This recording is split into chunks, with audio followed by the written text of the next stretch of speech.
So I've been in practice almost 15 years, and almost daily I've referenced my cousin who has walked her diabetes off. I'm excited to be having a conversation with her today. We have Dr. Jackie Williams. Will you please introduce yourself? Thanks, Akita. Dr. Jackie Williams. I live in Washington, D.C., and I grew up in Mississippi. Yes, yes. So, cousin Jackie and I share the same family history. We've had relatives who have had heart attack, stroke, high blood pressure, obesity. When did your disease kind of start? About how old were you? When did that happen? It was in my 30s, very early 30s. It was where I was in my space at the time. I was working a full-time job. I was working toward a PhD, full-time student, and my eating habits were not good. And I was probably about 30 to 40 pounds heavier. So that didn't help. And I didn't feel good one day and decided to drive to the local clinic. And after speaking with the doctor, he informed me that I had symptoms of diabetes. And that's when I paid attention. So, what treatment was offered to you at that time? I didn't get to that point Okay. because my mother, her mom both had diabetes. I have a younger sibling who has it. It was very clear to me based on helping to take care of them. I lived with my mom's mom for a period of time, not only because of diabetes, but because she had severe rheumatoid arthritis. And so there were symptoms that I experienced just serving as a young caretaker with my grandmother. I asked after my conversation with the doctor that day, and it was June of 1995 to be more precise, what did I need to do? And he says, well, the first thing is let's get your health in order. And I started walking. I left the clinic that day. There was a park about a mile from that clinic and began that journey to where I am today. So, no delay, you took immediate action. Immediate. It was immediate because I thought about the suffering of my grandmother, and that just took my attention right away. And anything that I could do to prevent me from moving to that stage, I was ready.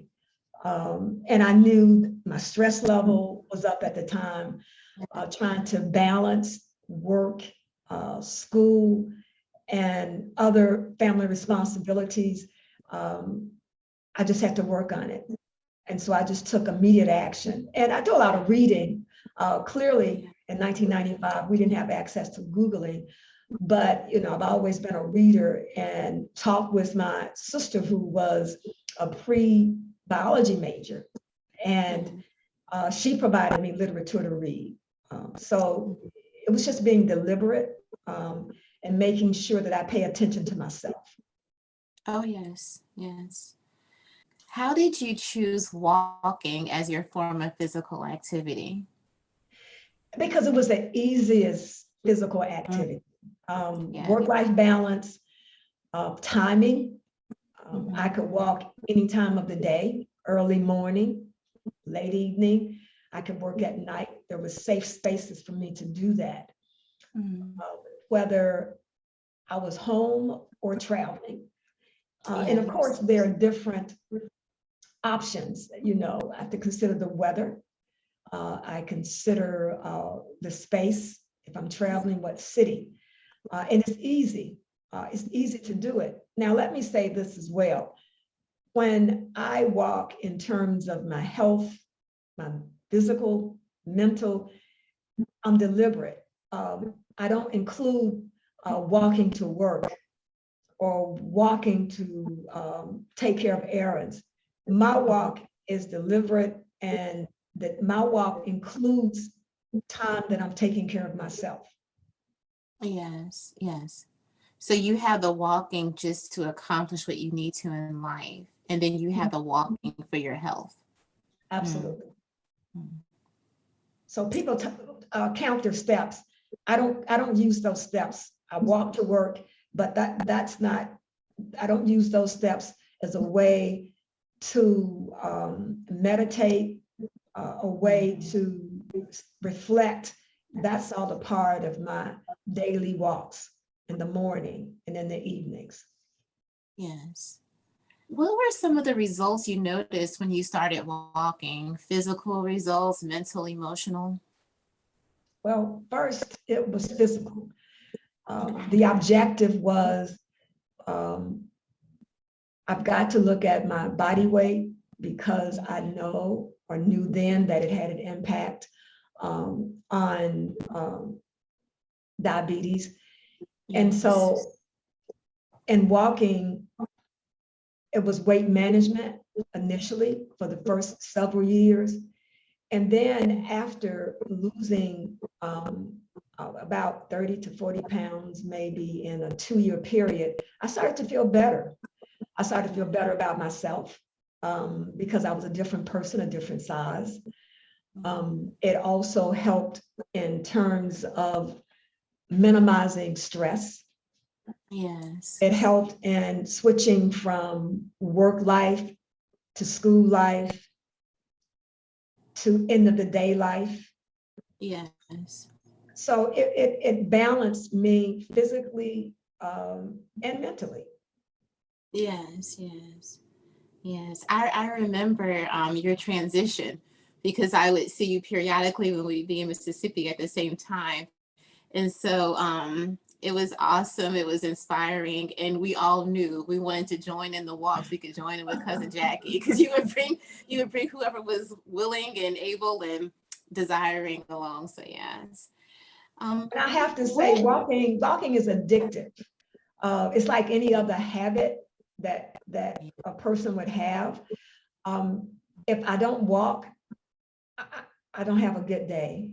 And I think I've only missed walking maybe 1 or 2 times since 1995. And when it happened, I returned from work on my lunch break to do my walk and then return to work. And Yes. in the evenings, it helps me in terms of sleeping.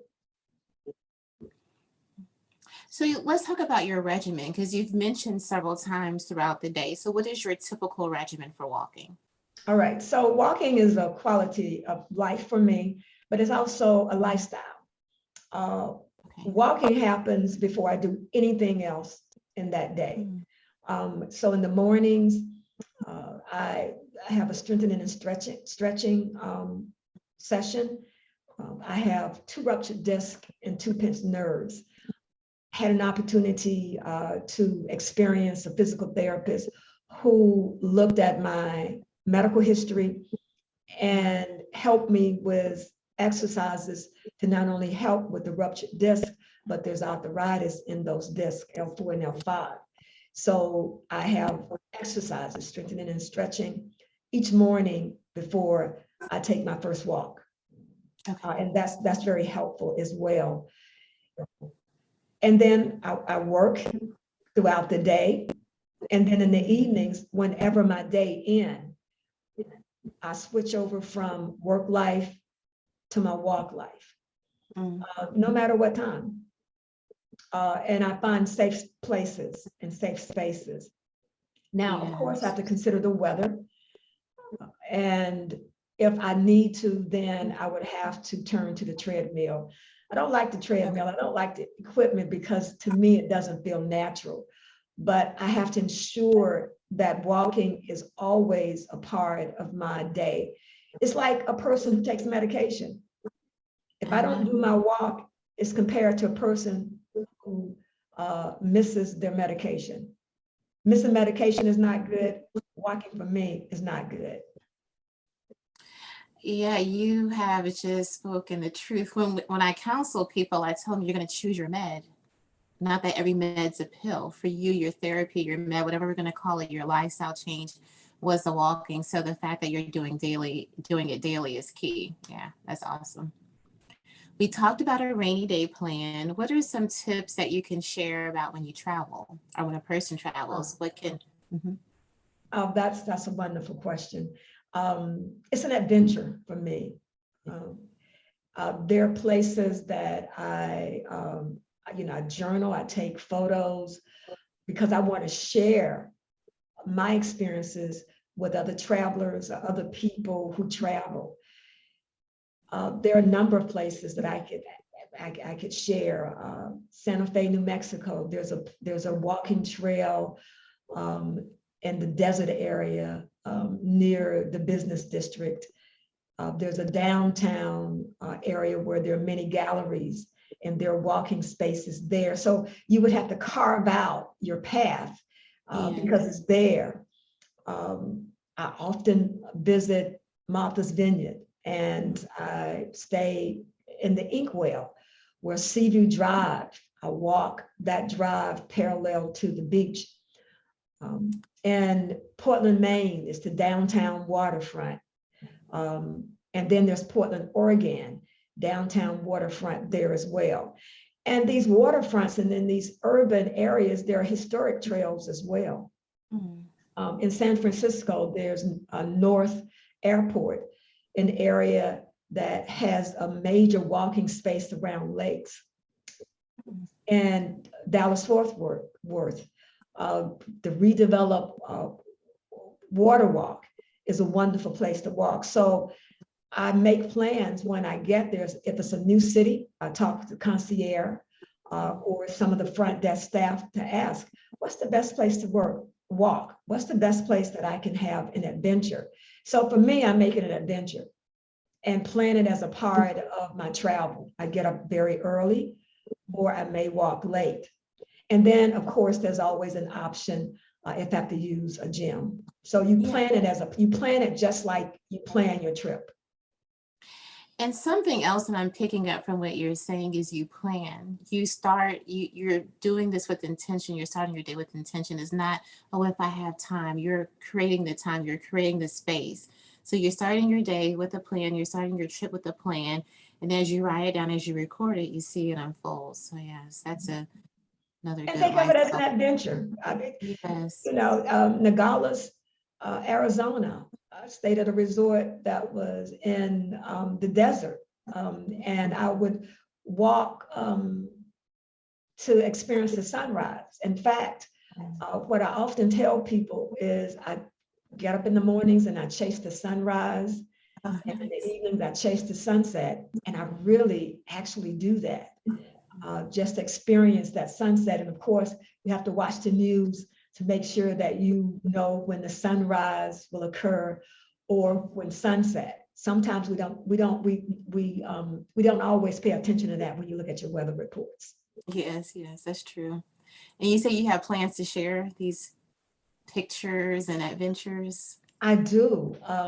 I've taken pictures for many years, and I want to develop a presentation of the pictures with the cities as a way of a virtual walk, a meditative walk.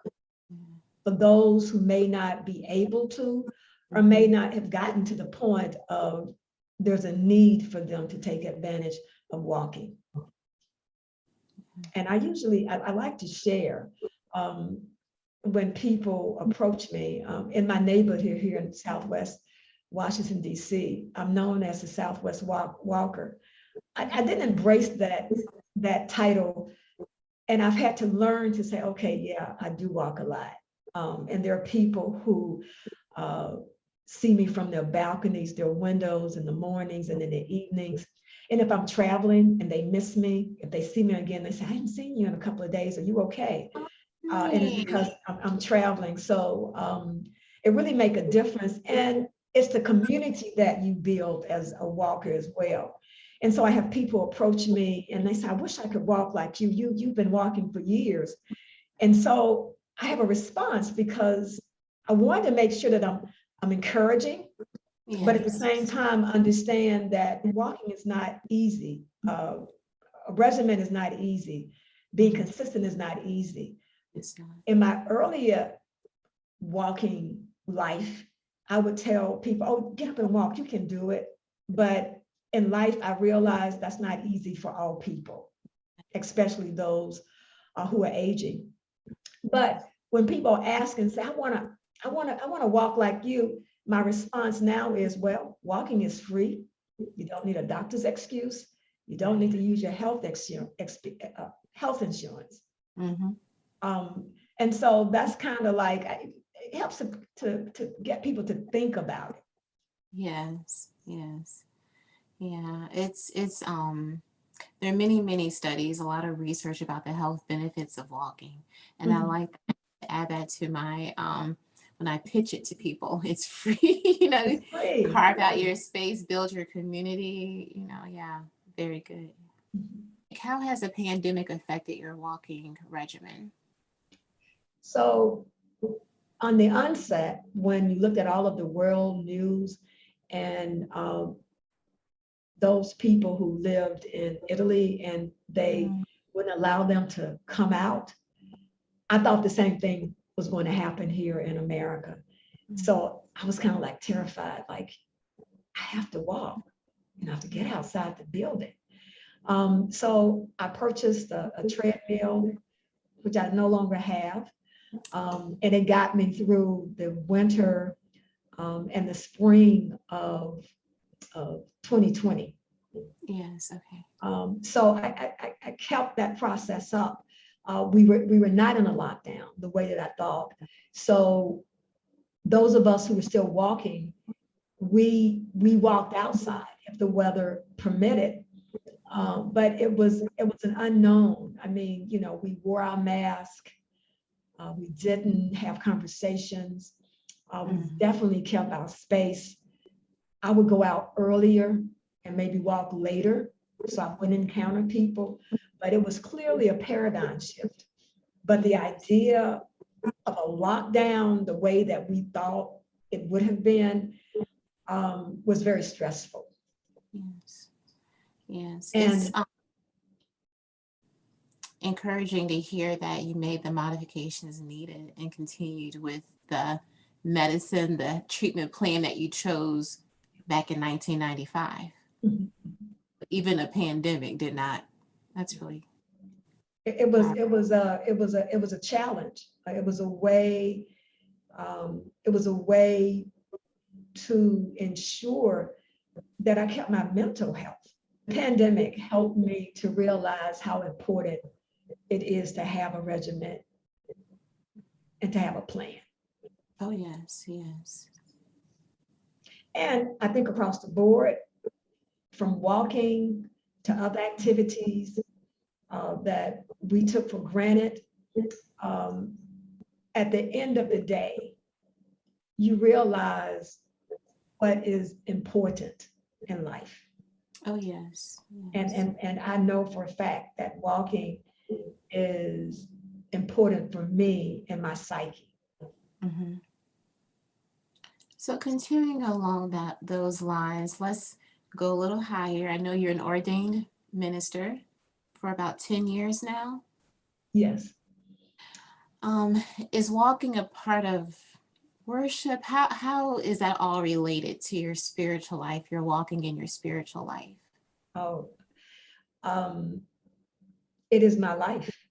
Um, Mm, when I began in 1995, it was a physical. Then it moved to psychological. I need this for my mm, mental health. Now it's spirituality. yes. My walks are walks with God. So I'm just not walking. I'm walking with God in the Mm, mornings and in the evenings. I'm listening to God. mm, It's a moment of Selah, Selah. Selah yeah. is a Hebrew word for pause and listen to God. Mm, And God speaks in many ways.